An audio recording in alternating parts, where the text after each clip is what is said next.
Good evening. This side Rahul Magan here as a Group Chief Executive Officer, Treasury Consulting, and also a venture capitalist. As we speak, Treasury Consulting is a multinational headquartered group based out Singapore, and we are 100% profitable in nature.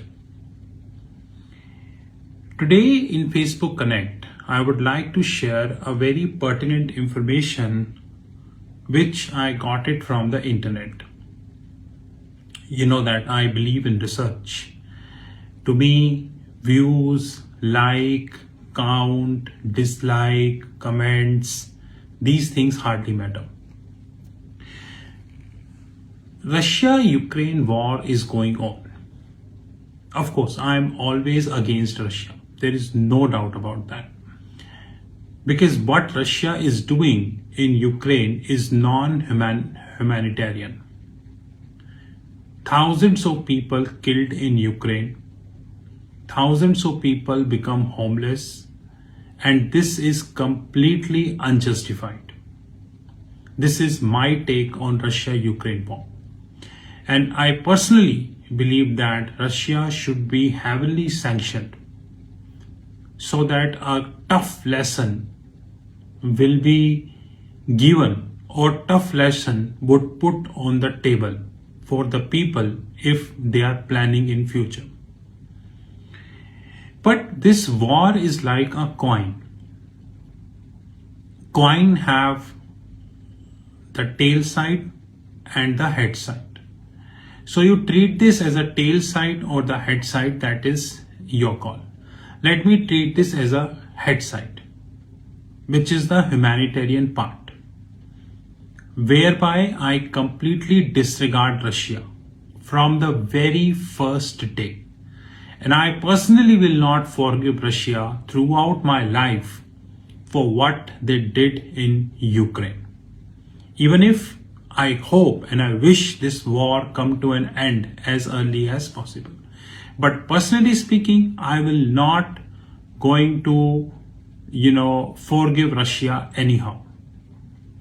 But if I look at the tail side, which is the financial side, this war is giving few lessons which I think we are ignorant about. So example, the world is completely dependent on a society called SWIFT. SWIFT is known as Society for Worldwide Interbank Financial Transactions. Society for Worldwide Interbank Financial Telecommunications. Interbank Financial Telecommunications. Now this society means that, I would say the whole money transfer in the world is happening via the SWIFT. SWIFT is nothing but a protocol. People believe that it is an organization. Of course, it is an organization, but more than an organization, it is a protocol. So Society for Worldwide Interbank Financial Telecommunication is nothing but a protocol. And as we speak in 2022, SWIFT holding 10 classes, 9 are, we know, example, class 1, class 2, class 3, class 4, till class 9. But as we speak, the SWIFT future is in danger. So let me give a little backstory. Around 1 month ago, US sanctioned Russia in SWIFT. I don't know how much you know about SWIFT, but SWIFT is predominantly controlled by US dollar. Approximately 60% of the SWIFT transactions are US dollar backed. 60% of the SWIFT transaction. So SWIFT is predominantly backed up by the US. But much before this Russia-Ukraine issue, both Russia and China and Europe too started doing something which the international media do not want it to talk.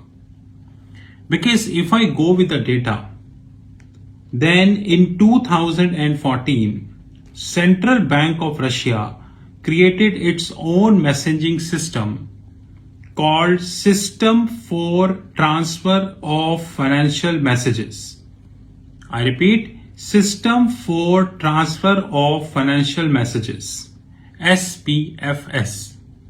And according to the public information, around 400 financial institutions had joined SPFS as of 2020. So is this 400 is 600 today, or they are 300 today? That information I do not have, so no comment. But yes, I'm searching this information on the Google, and once I have the updated live information, I will love to share, and I'm planning a detailed video also. China, who is anti-US, we all aware about, and we all know that in 2016 it was first when Chinese yuan entered in SDR. SDR means special drawing rights. Many Einstein, Edisons, Newton said that Chinese yuan will not sustain in SDR, but the hard reality is by 2022, which is around 6 years after the SDR incursion, approximately 6%, roughly 6% of the global FX reserves are in Chinese yuan. And many countries, independently speaking, have more than 10% in Chinese yuan, which, by the way, to me is definitely a great success factor. But I knew that the channels like Bloomberg, Wall Street Journal, CNN, New York Times, they are reluctant to share on this. Because Bloomberg, I can speak, I haven't seen that Bloomberg covered that how Chinese yuan is gaining momentum in the global FX reserves, which is definitely a very conducive news to the China. But unfortunately, as usual, it is not covered. Anyways, so China launched a system called Cross-Border Interbank Payment System. I repeat, Cross-Border Interbank Payment System, shortly known as CIPS, in 2015, which means near about 7 years in existence.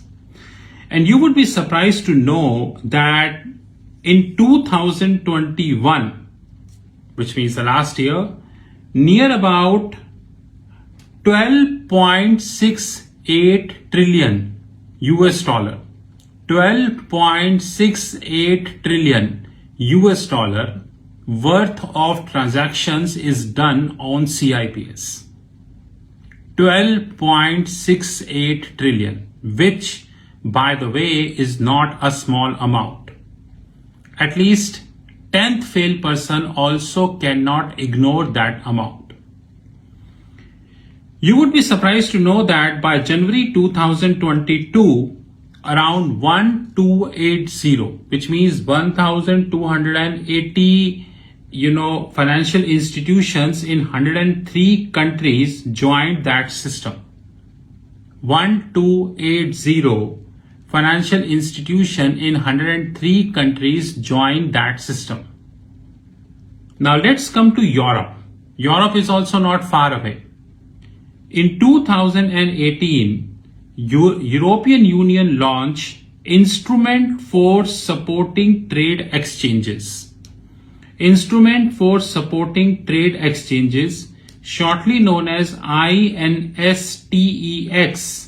as an alternative to SWIFT for humanitarian trade with Iran, which means that the three largest continents, which is Russia, you cannot exclude Russia. Why you cannot exclude Russia? Let me give you some statistics. Russia is the world's largest natural gas exporter. 42% of the world's ammonium nitrate, which is a raw material for fertilizer, is coming from Russia. 42%. 21% of global wheat, 21%, which means more than 1/5.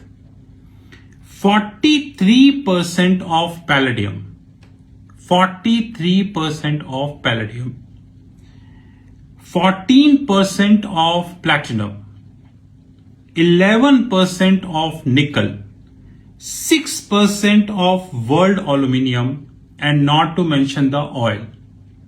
These all are coming from Russia, which means the largest natural gas exporter, and the rest I talked about, it is coming from Russia. So we cannot ignore Russia. Yes, if we try to, ignore the Russia, then you are most welcome.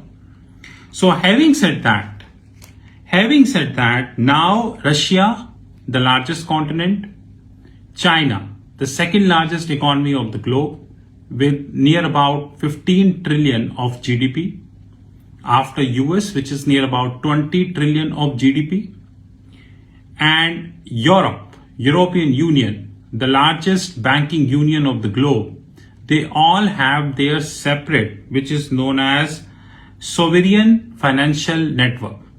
I'll be planning a detailed video on YouTube. Sovereign financial network.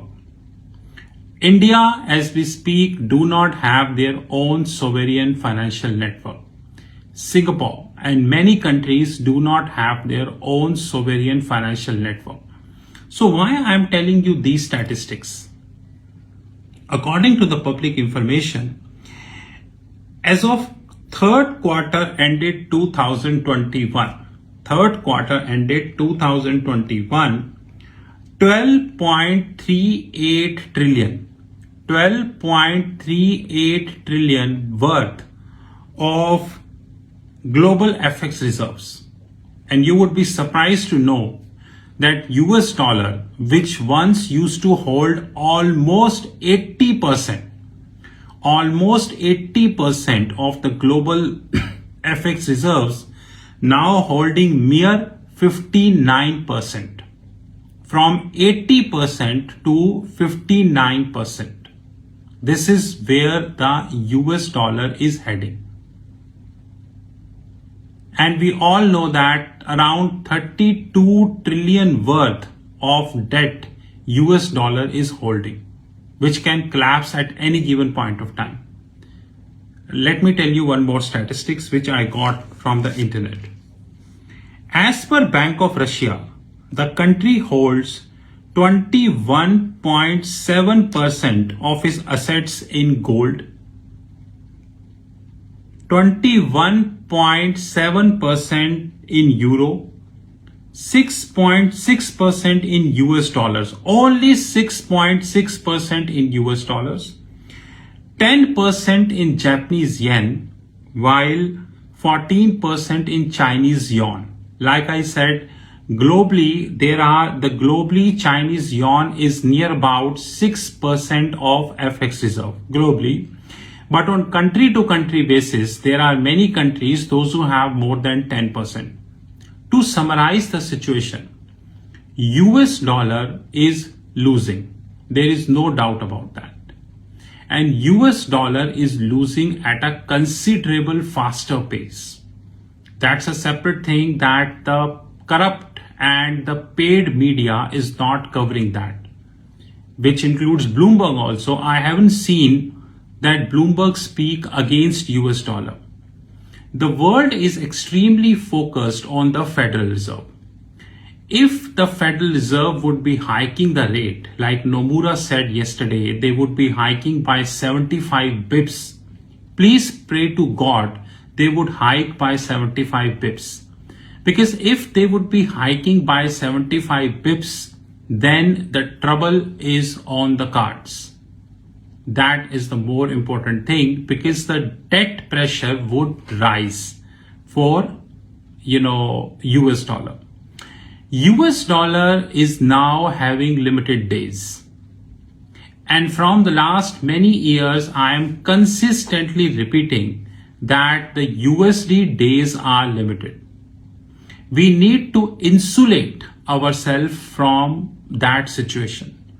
And there are multiple ways we can insulate that. But having said that, one thing is very clear, which is known as the, I would say the sovereign financial network.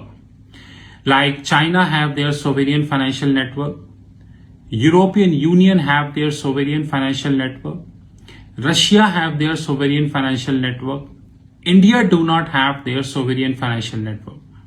A big trouble is on the cards. To conclude, World War III is on the way because it is approximately 3 months of the war. Approximately. The Western countries tried extremely hard trying to put a lot of sanctions on Russia, but unfortunately Russia is relentless as we speak. Russia is having a complete support of China, which Russia, by the way, is using. And I already told you that the Chinese, which is cross-border interbank payment system, cross-border interbank payment system, CIPS, which they did launched in 2015, only in 2021, they processed 12.68 trillion worth of transaction. So guys, please be careful. Please be, on your toes. Don't take the things lightly. USD position is losing. USD fall means gold up. I have given you ample of hint, but there are strategies we need to use how we can have that. This is Treasury Consulting. This is Rahul Magan. To me, whether 2 people watching this, 3 people watching this, 4 people watching this hardly matters, because one thing which is very clear, that situation is out of radar. US dollar, which used to have around 80% composition of global FX reserve, is now holding merely 59%, which means around 21% decline. Media speaks or do not speaks, but this hardly matters. This is Rahul Magan from Treasury Consulting Group. You knew my personal number, 9899242978. Have a great time ahead.